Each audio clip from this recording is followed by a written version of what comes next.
Hello, and welcome to your Wellness Moment with Mary Crome. Today's topic is time management. You know, we all have them. Those days where we have great intentions. We've got our goals set, and we've got every intention of getting all the amazing tasks completed. And then, instead, we spend the day on the couch with the dishes piling up. And at the end of the day, we feel like we accomplished nothing. Ugh. Well, the good news is we've all been there. And the truth is, your worth does not come from what you get done or don't get done.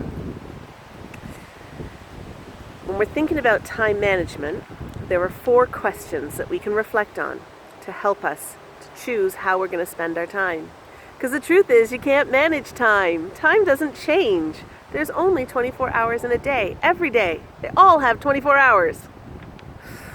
What we can change and what we can manage is how we choose to spend our hours in the day.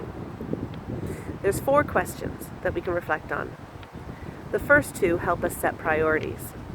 So the first question that I invite you to reflect on when thinking about time management is, what do you really absolutely 100% have to get done today? What are the non-negotiables? These tend to, for most people, include things such as going to work, feeding the children, feeding the dog, things that have to get done. They're non-negotiable. The next thing I want you to reflect on is, what do you really want to do in the day? This might include going for a walk, or having coffee with a friend, or picking up a musical instrument, learning a new language. I have to be honest with you. You're not going to be able to do every single thing that you want to get done in the day. There's going to have to be some choice. That's why we set priorities and figure out which ones you want to do and which ones you want to leave to another day. The third question that I invite you to consider as you contemplate time management is, what are the barriers?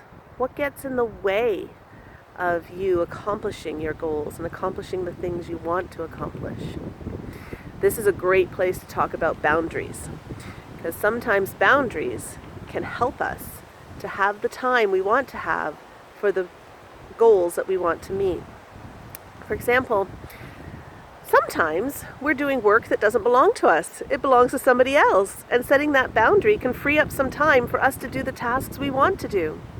Or sometimes the boundary is for ourselves, so that we don't stay up too late, so we can get up in the morning and do something that we want to do then. Boundaries are like stop signs. You can blow through a stop sign if you want to, but it can cause you to get a ticket or crash your car. Boundaries help us to accomplish the things we want to accomplish. The final question that I invite you to consider when you're thinking about time management is, what can you change? If you're coming home and you've got a goal to exercise after work and you're finding that you're really tired after work, maybe at that time of day isn't the right time to exercise. Maybe that's a time when you need a little bit of a rest and a little bit of a break. And maybe you can do the exercise in the morning before you go to work, or after you've had a bit of a rest. It's up to you what you can change to get the tasks done and meet the goals that you want to meet. Finally, what I want to talk to you about is self-compassion. We live in a busy world. It's a capitalist world. It's all go, go, go. And sometimes we mistake productivity for value. Your value doesn't come from what you do. And it's okay to be kind to yourself. You've heard the old metaphor of putting the oxygen mask on yourself before you put it on someone else. If we meet our basic needs, we'll have more time to do things that we want to be doing. Making sure that you're getting the rest you need. Making sure that you're getting the emotional support that you need. Making sure that you're getting the enjoyment and playfulness out of life that you need. These things are important too. So sometimes when we think we're wasting time, we're actually just giving ourselves what we need. So be attentive to that. Know that it's okay to be kind to yourself, to give yourself a break when you need it, and not to measure your value by your productivity. If you're having any more questions or concerns about time management, please feel free to reach out to your counselor team. All of us are happy to serve you. We want to make your life better. Thank you.